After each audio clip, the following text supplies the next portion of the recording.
Stanislav, H-1B lottery is here. I'm so stressed. Am I gonna be selected? I'm not gonna be selected. What's gonna happen? Do I have any alternatives if I don't get selected?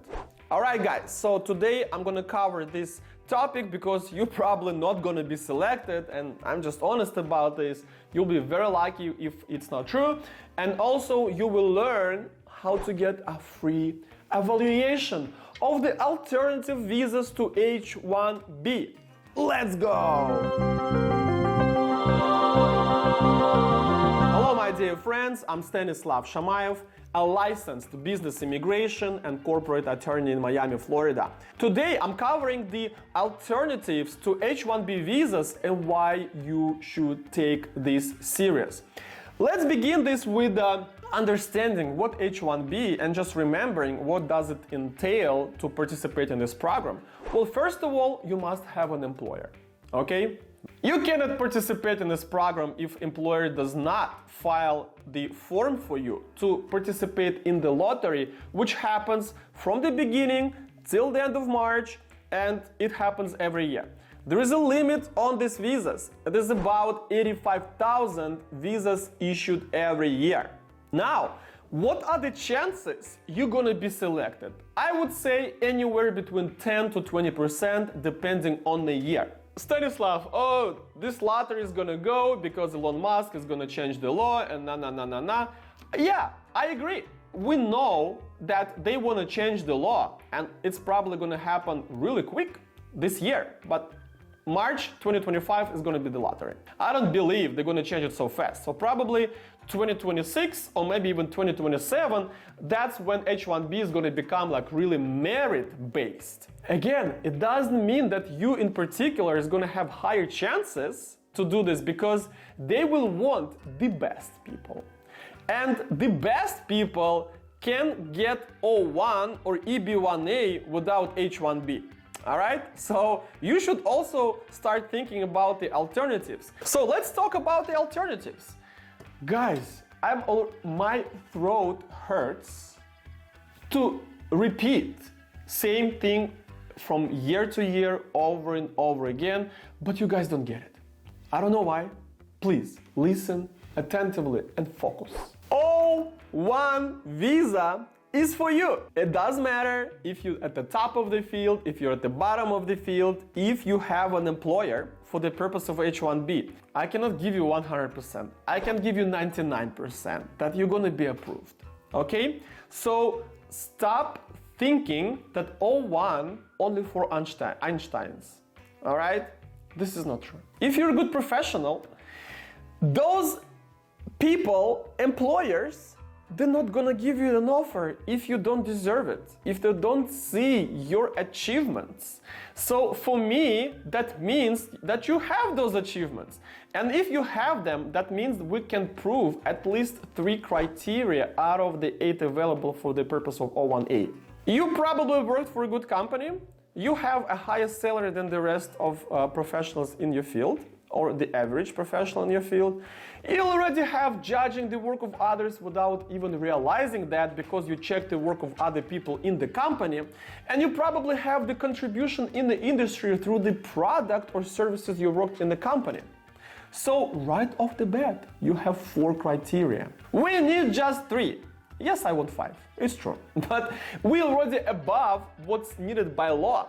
And of course, the press and the academic publications are the green light. We know how to do that within the 6 months of working on your petition. Guys, I'm already jumping out of my pants to explain this to you. I don't know what you don't get, okay? So, if you, again, one more time, maybe I hope the last one in this video. If you have someone willing to sponsor you for H-1B, I give you 99% that you will get O1. I hope you trust my professional judgment. Now, O1 then is gonna go to EB1A or EB2 in IW. So that's how you're gonna get the green card. And I know you're only thinking, you guys have the curtains on the blindfold on your eyes.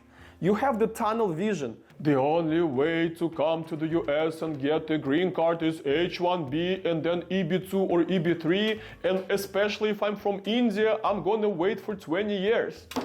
Right, you're gonna wait for 20 years. You're gonna be a slave on a boat, okay? So I don't know why you guys thinking that way.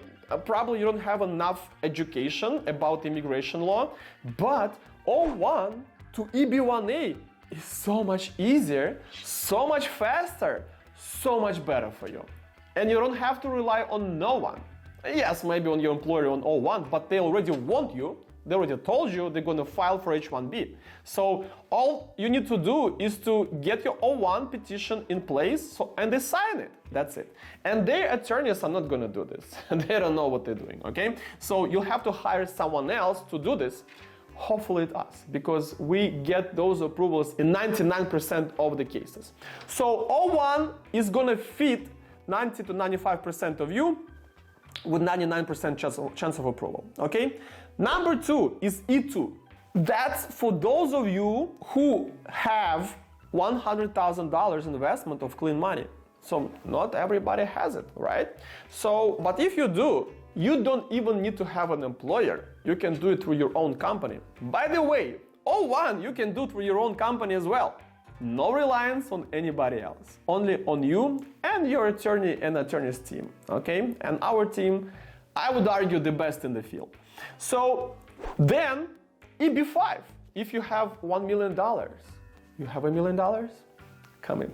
We'll get you the green card really quick, okay? If it's clean money, of course. And then EB2 and NIW. I already talked EB1A, EB2 and NIW, those are the best. Unless you're from India, EB2 and NIW is not gonna work for you because it's again 20 years of wait and maybe even more. You're looking at O1 and E2 as the best options. E2 doesn't fit all countries, by the way, right? So for many countries, it's only O1. But again, why would you look for another alternative when you have something coming at your face, right? Like O1 is all over your face and you don't see it. You know, I'm always surprised when it happens. Of course, L1 could be another option for this. But for L1, a few things must happen. So the same company where you work wants to transfer you in the office in the US. Is it gonna happen? I don't know, but that's a viable option for those of you who are being transferred within the company just to the different country. Now you wanna know if you're eligible for O1. You probably are, but you wanna know for sure. So how to do this? And also other visas, E2, EB2NW, EB1A, EB5 maybe, right? All you need to do is to get a free evaluation. It's easy, guys. Go down below this video, find the link, click on it. You're gonna open up the form, depending which one you click. There's the talent visa, national interest, business investment visas. So you can choose one, you can choose all of them, fill them out, send them to me. 2 days, I will give you the analysis and look for the word potential. If I told you you have the potential, that's the green light. Okay, then complex immigration planning for the written strategy, and then you're gonna go to complete case filing, hiring my team and myself to proceed with your visa, working on it for the next 6 months, getting approved, going to the embassy, coming to the US to work. Your immigration, you're moving to the US is easy as 1, 2, 3. So don't rely on H-1B and don't cry after you don't get selected because the competition is huge. Work on the visa that's coming right in your hands. Most likely O1, E2, L1, or other immigrant visas. Smash that like button, subscribe to my YouTube channel, ask questions, comment. Also follow me on Instagram, Telegram, X, and other platforms. The links are below this video. My name is Stanislav Shamayev. I'm a lawyer of the future. Your future begins here. Good luck.